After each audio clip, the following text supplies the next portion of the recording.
So hello friends, this is Om Agarwal with my lecture 2 of second video of accountancy class 11th.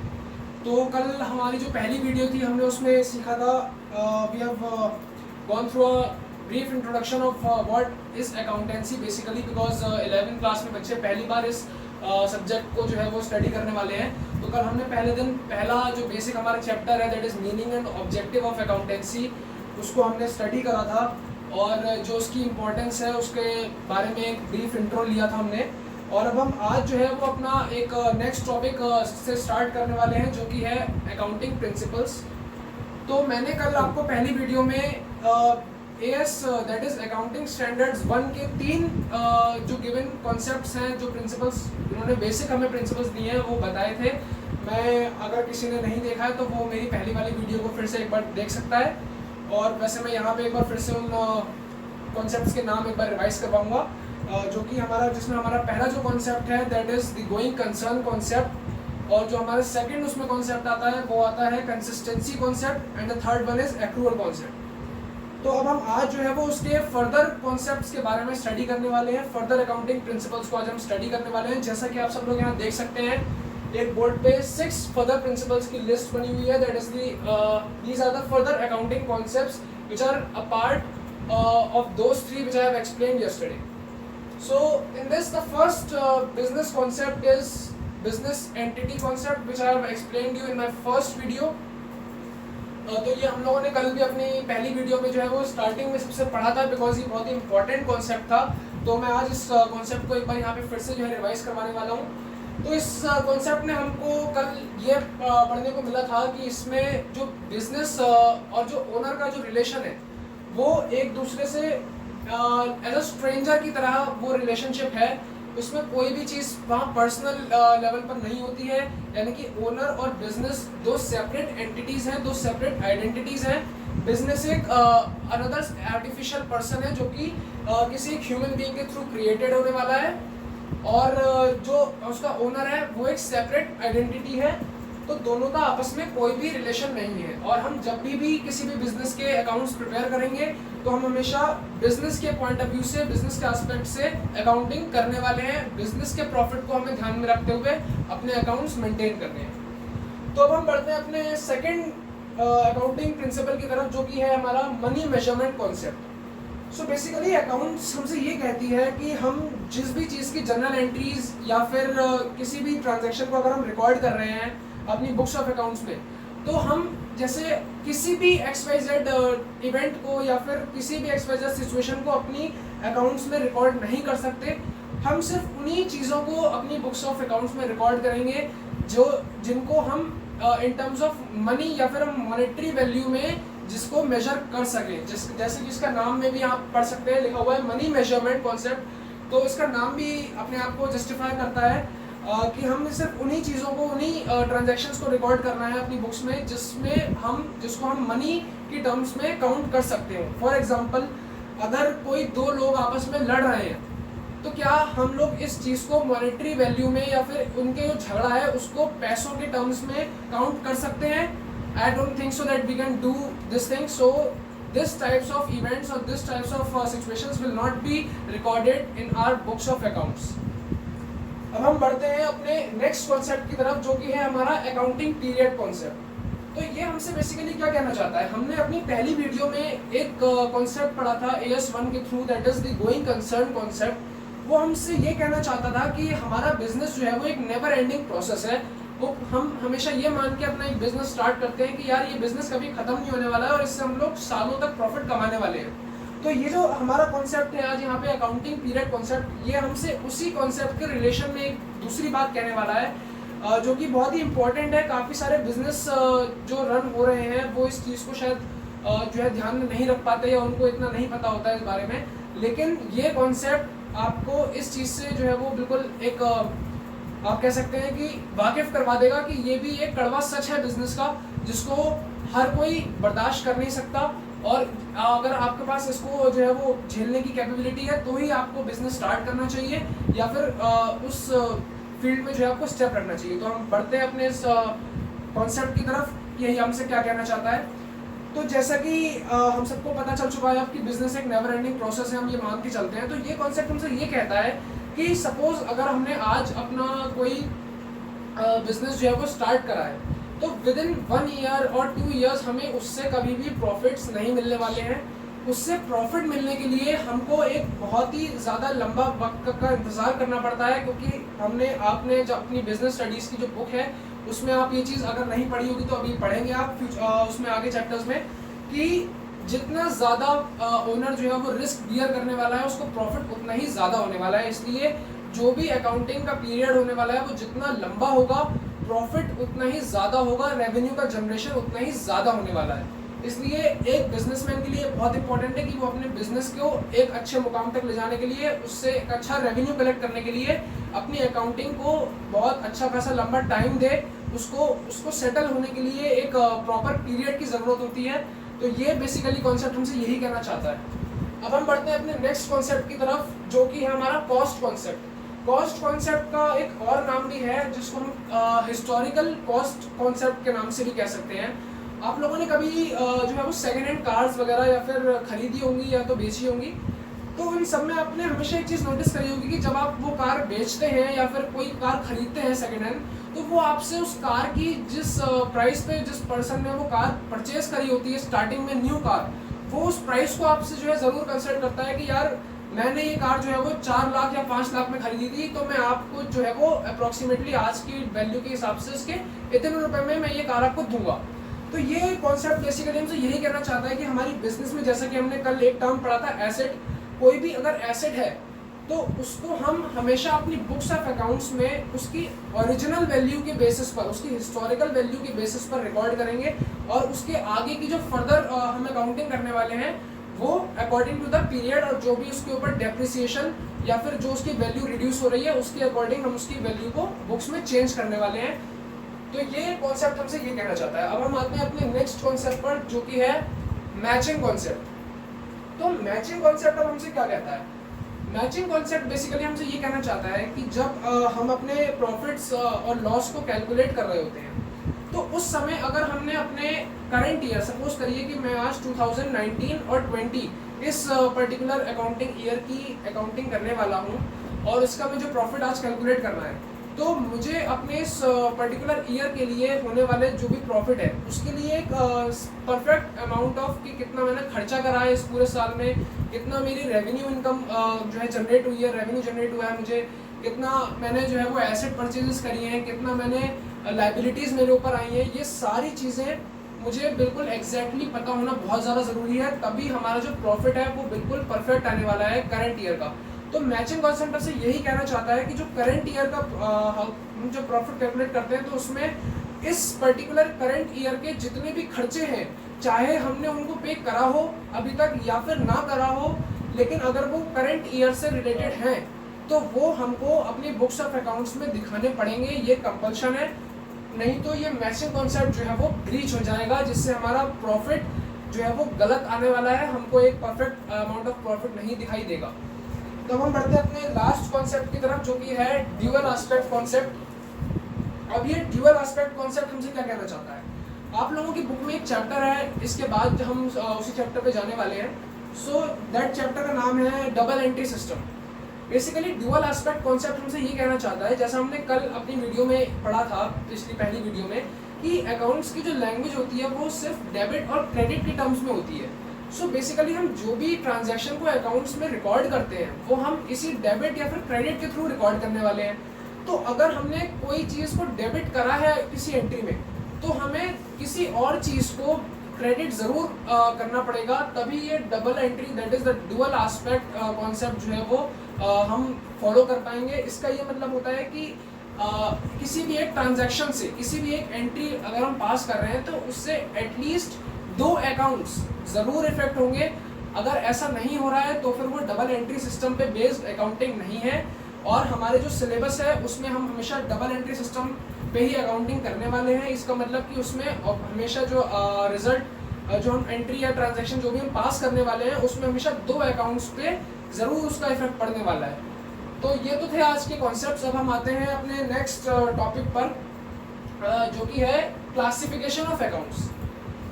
So basically जो हमारी accountancy है उसमें जितने भी हम अकाउंट्स को यूज़ करने वाले हैं, सपोज सैलरी अकाउंट या फिर कैश अकाउंट या फिर बैंक अकाउंट, जो भी हमारा एसेट्स हैं, लायबिलिटीज़ हैं, वो सारी चीज़ें हमारे अकाउंट्स ने तीन हेड अकाउंट्स में क्लासिफाई कर रखी हैं, जिसमें कि पहला अकाउंट हमारा आता है that is the personal account, second आता है हमारे पास real account and then third हमारे पास आता है नॉमिनल अकाउंट।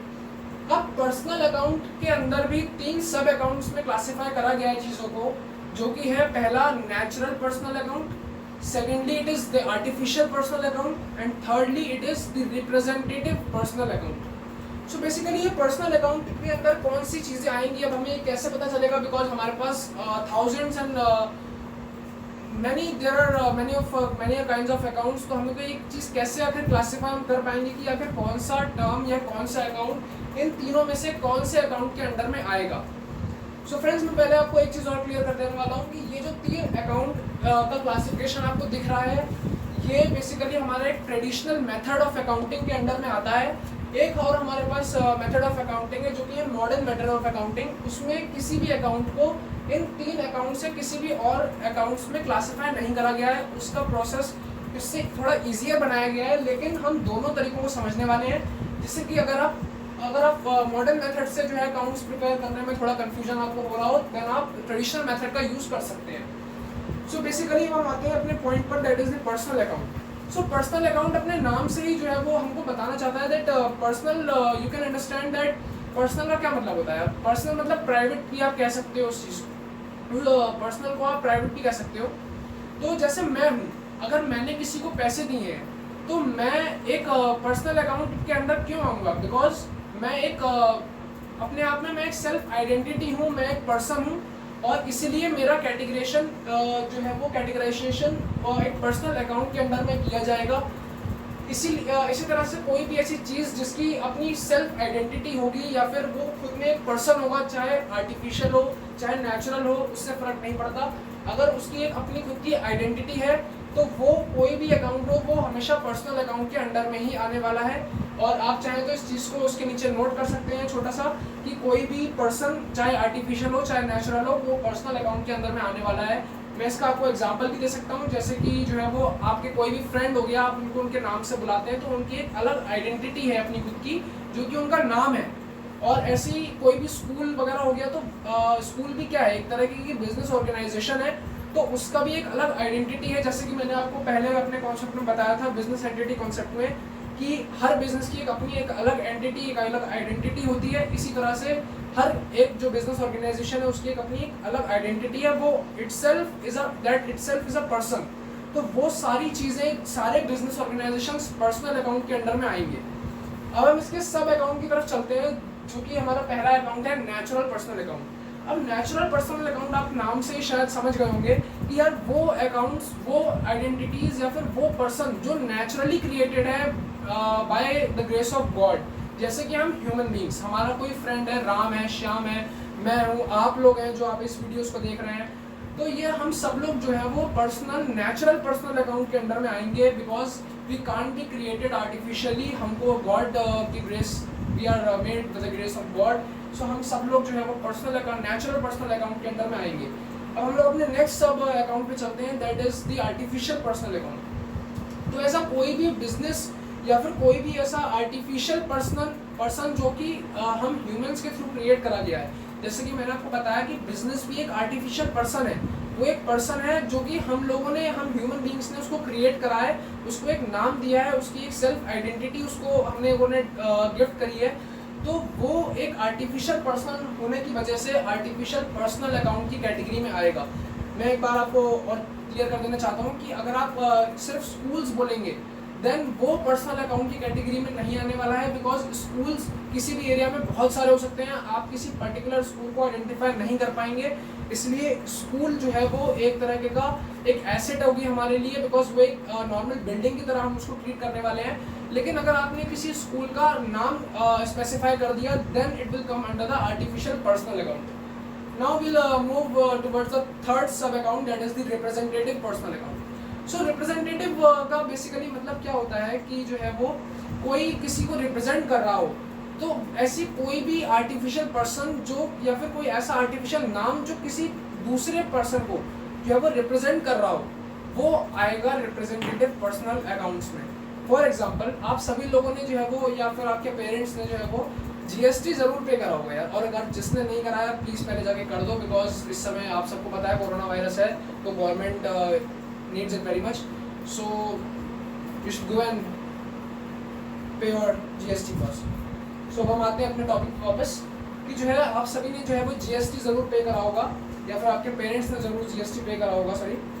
तो वो GST आपको लगता है कि यार ये GST हम पे कर रहे हैं, तो ये टैक्स जो हम पे करते हैं ये बेसिकली किसके पास में जो है जा रहा है, ये गवर्नमेंट के पास में जाता है। तो आपको ऐसा नहीं लगता कि यार ये जो GST हम पे करने वाले हैं ये बेसिकली हमें गवर्नमेंट को ही रिप्रेजेंट कर रहा है GST, कि जो है हम बेसिकली डायरेक्टली गवर्नमेंट को पैसे ना दे करके GST के थ्रू गवर्नमेंट तक पैसे हम पहुँचा रहे हैं। तो GST बेसिकली गवर्नमेंट का ही रिप्रेजेंटेटर है, इसलिए GST या फिर ऐसा कोई भी टर्म जो किसी और थर्ड पार्टी को रिप्रेजेंट कर रहा हो हमारे पास, वो हमारे आता है रिप्रेजेंटेटिव पर्सनल अकाउंट में। अब हम अपने नेक्स्ट अकाउंट की तरफ चलते हैं, that is the real account. अब रियल अकाउंट में हमारे आप लोगों ने सुना होगा दैट यार किसी के फादर का जो है वो रियल इस्टेट्स का बिजनेस है। तो रियल इस्टेट बेसिकली क्या होती है, लैंड, पीस ऑफ लैंड्स होती है जो कि एक एसेट है हमारे लिए। मैंने पहली वीडियो में अपनी ये चीज़ बताई है कि कोई भी ऐसी लैंड या फिर बिल्डिंग या फिर कुछ भी ऐसी चीज़ जो हमारे लिए कैश में कन्वर्टेबल हो, वो एक एसेट है हमारे लिए।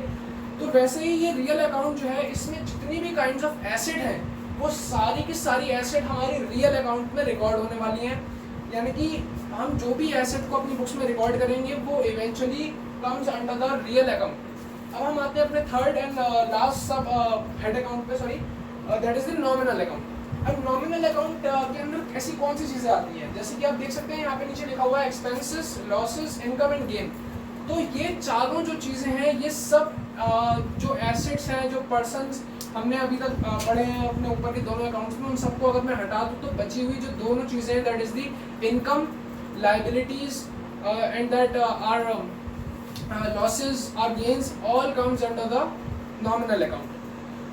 So इन तीनों अकाउंट्स के थ्रू ट्रांजैक्शन बनाने का, एक एंट्री पास करने का हमको जो है वो रूल्स दिए गए हैं कि अब हमें कैसे इन अकाउंट्स का यूज़ करके एंट्रीज को पास करना है। तो मैं बेसिकली पहले पर्सनल अकाउंट के रूल पे आता हूँ। यहाँ पे आप देख सकते हैं लिखा हुआ है that debit the receiver and credit the giver.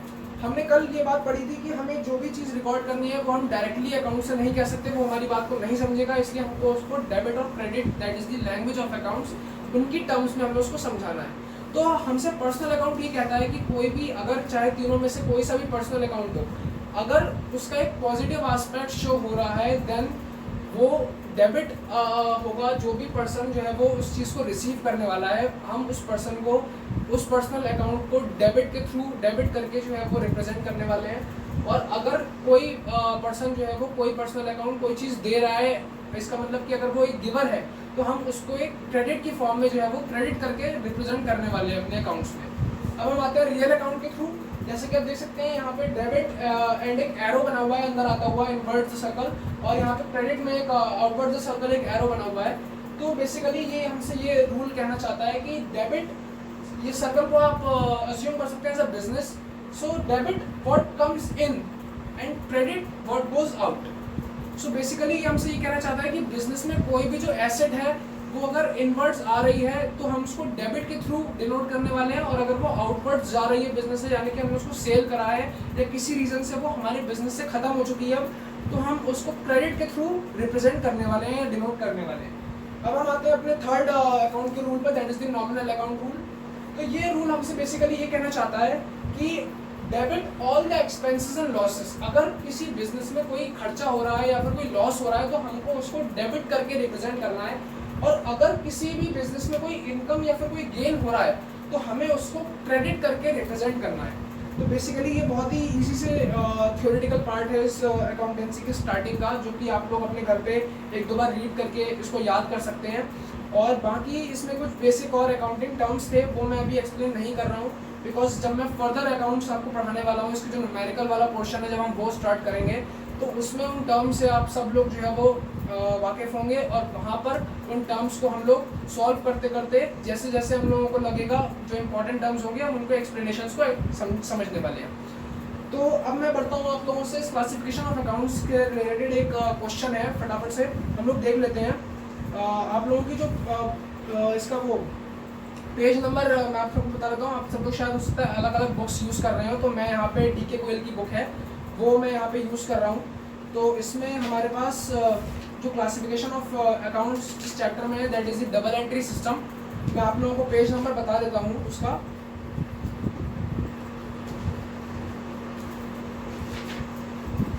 This is chapter 7 of DK Goyal and this is page number 7.1। सो आप यहाँ पे देख सकते हैं पेज नंबर 7.3। अगर आपको यहाँ से कोई चीज़ समझ में नहीं आई है तो आप यहाँ से एक बार उसको रीड कर सकते हैं। जो भी आपके डाउट्स हैं नीचे डिस्क्रिप्शन बॉक्स में मैंने अपना कॉन्टैक्ट व्हाट्सएप नंबर दिया है, आप वहाँ पे अपने डाउट्स क्लियर कर सकते हैं। और अब हम बढ़ते हैं सीधा इसके न्यूमेरिकल की तरफ, that is page number 7.6 illustration number 1। तो जैसा कि आप लोग यहाँ पे देख सकते हैं कि यहाँ पे पहला हमारे पास क्वेश्चन है that classify the following accounts into personal, real और नॉमिनल अकाउंट। सो जैसा कि मैं आपसे बात कर रहा था कि यार इतने सारे अकाउंट्स होते हैं हमारे पास, हम कैसे जो है वो उन अकाउंट्स को क्लासिफाई करने वाले हैं कि कौन सा अकाउंट किस हेड में आने वाला है। तो हम लोग इस पहले इलस्ट्रेशन के थ्रू इसको समझने वाले हैं। मैं इलस्ट्रेशन इसलिए ले रहा हूँ बिकॉज यहाँ पे आप लोगों के नीचे सोल्यूशन भी गिवन है, तो आपको इससे समझने में आसानी होगी। और नीचे उसके रीजंस भी नोट में गिवन है, आप लोग चेक कर सकते हैं इसको। तो मैं पहला यहाँ से क्वेश्चन लेता हूँ, that is the capital account. अब कैपिटल क्या होता है, मैंने जैसा आपको बताया था कि जो है वो यार बिजनेस है, उसको ओनर एक स्टार्ट करने वाला है उस बिजनेस को। तो बिजनेस को स्टार्ट करने के लिए आप लोगों को ये बात जरूर पता होगी कि हमें कुछ हैंडसम अमाउंट ऑफ मनी लगाना पड़ता है बिजनेस में। तो उस अमाउंट ऑफ मनी जो हम लगाते हैं वो किसी भी रूप में हो सकती है, एक पीस ऑफ लैंड भी हो सकता है वो फर्नीचर भी हो सकता है, कोई और कैश भी हो सकता है वो, या फिर कोई एसेट और भी हो सकती है। तो ऐसी कोई भी इन्वेस्टमेंट जो हम बिजनेस को स्टार्ट करने के लिए करते हैं या फिर उसको एक्सपेंड करने के लिए करते हैं वो हमारा कैपिटल में आता है। तो कैपिटल का जो हमारा अकाउंट है वो बेसिकली ओनर को रिप्रेजेंट करता है इसमें, बिकॉज ओनर ही जो है वो बिजनेस में कैपिटल इन्वेस्ट करने वाला है, इसलिए ये एक तरह से पर्सनल रिप्रेजेंटेटिव अकाउंट है हमारा। तो अगर आप लोगों को समझ में नहीं आया हो तो आप इसका नीचे जो है रीज़न देख सकते हैं। अब मैं आता हूँ सेकंड पॉइंट की तरफ, दैट इज इट ड्राइंग्स। तो ड्राइंग्स बेसिकली क्या होती है, ड्राइंग्स जो टर्म है वो बेसिकली एक तरह का ऐसा लोन है जो कि ओनर अपने बिजनेस से लेता है अपने पर्सनल यूज़ के लिए। क्योंकि मैंने आपको ये चीज़ बताई है कि बिजनेस और ओनर दो अलग अलग आइडेंटिटीज़ हैं, दो सेपरेट पर्सनस हैं, इसलिए वो बिजनेस से डायरेक्टली कुछ भी चीज़ यूज़ नहीं कर सकता अपने पर्सनल यूज़ के लिए। तो वो ड्राइंग्स की फॉर्म में जो चीज़ें अपने पर्सनल यूज़ के लिए बिजनेस से निकाल लेता है या अपने घर पे ले जाता है, उनको हम ड्राइंग्स कहते हैं। तो ड्राइंग्स भी बेसिकली हमारे को जो है वो जो कैपिटल हम इन्वेस्ट कर रहा है ओनर, उसी ओनर का लिए ही वो रिप्रेजेंट करता है ड्राइंग्स भी, इसलिए ड्राइंग्स भी हमारे लिए जो है वो एक तरह से रिप्रेजेंटेटिव पर्सनल अकाउंट के अंडर में ही आता है। अब हम आते हैं अपने अगले पॉइंट पर, that is the cash paid. अब पैसे जो है वो cash in terms of asset हम लोग मैंने आपको बताया था पहली वीडियो में कि एसेट जो है वो कैश भी हो सकता है, खुद कैश भी हो सकता है, कोई ऐसी चीज़ जो कैश में कन्वर्टेबल है वो भी हो सकती है। तो कैश पेड भी जो है वो एसेट के अंदर में आएगा। और जैसा कि अभी मैंने आपको यहाँ पे बताया कि रियल अकाउंट के अंदर all the kinds of assets हम लिखने वाले हैं, डिनोट करने वाले हैं, तो कैश पेड भी जो है वो ऐसे ही रियल अकाउंट के अंदर में आने वाला है। सो यहाँ पे बेसिकली 23 पॉइंट्स हमारे पास में है, आप लोग इस इलस्ट्रेशन को पढ़ सकते हैं, मैंने कुछ पॉइंट्स इसके एक्सप्लेन करे हुए हैं। अब बाकी आपको जो कुछ चीज़ें समझ में नहीं आ रही हैं वो आप मुझसे जो है वो नीचे डिस्क्रिप्शन बॉक्स में व्हाट्सएप नंबर के थ्रू पूछ सकते हैं और डायरेक्टली पूछ सकते हैं।